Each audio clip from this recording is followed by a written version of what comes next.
আশা কর্মীর মৃত্যুতে তুমুল উত্তেজনা, কাজের প্রবল চাপে মৃত্যু দাবি করে হাসপাতাল থেকে দেহ বের করতে বাধা আশা কর্মীদের, তুমুল বিক্ষোভ, ধাক্কাধাক্কি করে বিক্ষোভকারীদের সরিয়ে মৃতদেহ নিয়ে গেল পুলিশ। বাঁকুড়া, এক আশা কর্মীর মৃত্যুকে কেন্দ্র করে তুমুল উত্তেজনা ছড়ায় বাঁকুড়ার অন্যতম গ্রামীণ কাজের চাপে ওই আশা কর্মীর মৃত্যু হয়েছে এই দাবি করে অমরকানন গ্রামীণ হাসপাতালে মৃতদেহ আটকে রেখে তুমুল বিক্ষোভে পরে বিশাল পুলিশ বাহিনী ধাক্কাধাক্কি করে বিক্ষোভরত আশা কর্মীদের সরিয়ে মৃতদেহ উদ্ধার করে বাঁকুড়া সম্মিলনী মেডিকেল কলেজ। এলাকার মা ও শিশুদের স্বাস্থ্যের দিকে পাশাপাশি সম্প্রতি আয়ুষ্মান যোজনার KYC-র দায়িত্ব দেওয়া হয়েছে আশা কর্মীদের। অভিযোগ, অতিরিক্ত কাজের চাপে আজ সকালে স্থানীয় গোপীনাথপুর এলাকার দায়িত্বপ্রাপ্ত আশা কর্মী রুম্পা মণ্ডল বাড়িতে হৃদরোগে আক্রান্ত হয়ে পড়েন।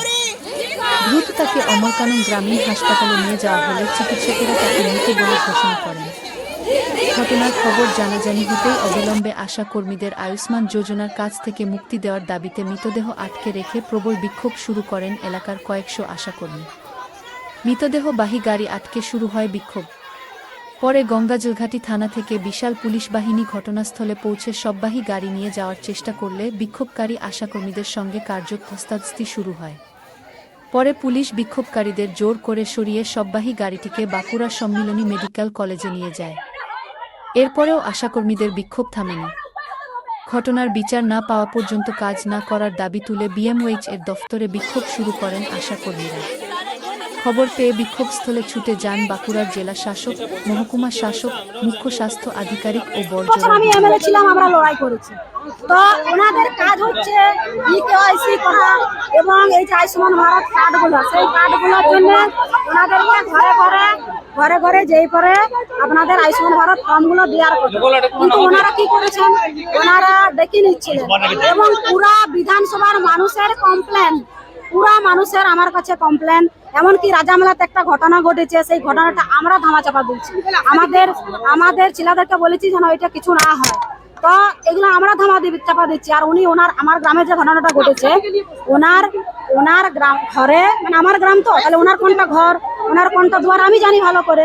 তো ওনার ঘরে বসে বসে উনি KYC করছিলেন। তো আমি বললাম যে এইখানে না করে আপনি আমাদের যে ক্যান্থলে আছে, ক্যান্থলেতে একটা সুন্দর শিব মন্দির আছে, সেইখানে কিছু দুজনকে পাঠিয়ে দেন এবং এইখানে দুজন থাকুন, এখানে দুজন আশা দিদিমণি থাকুন, ওইখানে দুজন বিআরপি চলে যাক। ছেলেরা ছিল, যেহেতু বিআরপি ছেলেরা ছিল, তাহলে ওইখানে চলে যাক, তাহলে আপনারা এইখানে করুন। ওনারা বলছেন না, আমাদেরকে এইখানেই পাঠিয়েছে। আমি দেখুন, মেয়েদের জন্য তো কেন এমএলএ চন্দ্রনা বাউরি মহাশয়া উনি অপমান করেছেন আমাদের দুটো আশা কর্মীকে। আমরা ছেলে, আমরা জানি না, আমি পারি, অনেক আশা কর্মী পারে না। তাদের বাচ্চাদেরকে নিয়ে, তাদের হাজবেন্ডকে দিয়ে KYC করাচ্ছিল। উনার তাতে খুব গায়ে লেগেছিল। 300 টাকা যারা মাইনেতে মাঠে ধান রুইতে যায়, তাদের প্রতি ওর দরদ উঠে পড়েছিল। আমাদেরকে 5000 টাকা বাড়িয়েছে, আমরা কোনো হাতে পাইনি 5000।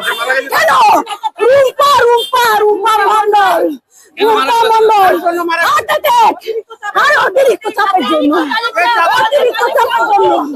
পুরো স্বাস্থ্য ডিপার্টমেন্ট, চন্দনা বাউরি এমএলএ, পুরো স্বাস্থ্য ডিপার্টমেন্টের সব পুরো এমএলএ মহাশয়রা এখানে চাপ দিচ্ছেন, আমাদেরকে চাপ দিচ্ছেন। এইটুকু টাইমের মধ্যে রিপোর্ট দিতেই হবে, আমরা কি করে দিব বলুন? সার্ভার আমরা চাইছি, আমরা অতিরিক্ত চাপ দিতে, আমরা শুধু মহারাষ্ট্র নিয়ে কাজ করবো। আমার নাম নির্মা নন্দী।